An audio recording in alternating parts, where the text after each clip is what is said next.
Coach, long week off, and we had a similar situation earlier in the season where you said you weren't so stoked to have a long gap between games. Was this a little bit of a different situation at this point? Yeah, for sure. Just the body count we had and the injuries that are piling up. I think some of the guys that are healthy had played a lot of minutes leading up to this week off, so they needed to, to heal their body and get some energy back in the body. And then obviously the results haven't been there either, so we needed a bit of a reset to get some fundamentals down and get ourselves reset and ready to go again.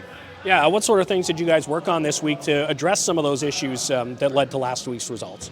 You know what? A little bit of everything. Honestly, just talking about the systematic stuff that we need to believe in and stick to and believe even if you're tired that you can stick with it. And then when you're tired, your brain breaks down. So you really got to rely on, your muscle memory and just trusting each other is going to be there to help each other in the layers that we may have in the D zone, or letting your stick do some work, or proper angling so we don't have the extended D zone times that we've been having the last couple games. Which will be probably extremely important tonight against a very high-power offensive team like Hartford. We'll touch on them in a couple minutes. You get a couple bodies back, kind of, from Ottawa. You get Jacob Larson, Highmore, and Sogard, of course, they're back up. Be nice to add Lars back into the mix, though. And Clevin. There's another guy, that pretty good player, Tyler Clevin. He's going to join the back end there. So, you know what? That's good for those guys to get them in playing. They haven't played in a while, so they'll be a little bit rusty. But a couple bodies, big body, and an experienced defenseman, never a bad thing to add them into the lineup. You also signed Oren Centazzo to a PTO. What's he going to add? We saw him a little bit last year with the Marlies. I just felt that we needed a little bit more offense with some of the guys being up, with the Robbies of the world and Highmore up now, a little bit more skill. So he can make plays. He can, he can carry the puck through the neutral zone. A little shifty little guy that has a little bit of experience in the league. So just a guy that can play up in the lineup and complement some of our other skill guys. You mentioned some guys dealing with injuries. Is there anybody coming off the injured list, and is there anybody new on the list from last week?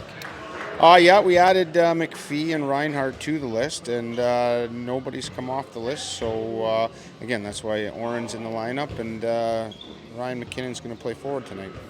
Is that something he's done before, or just he has that kind of translatable skill set? No, he's done it before.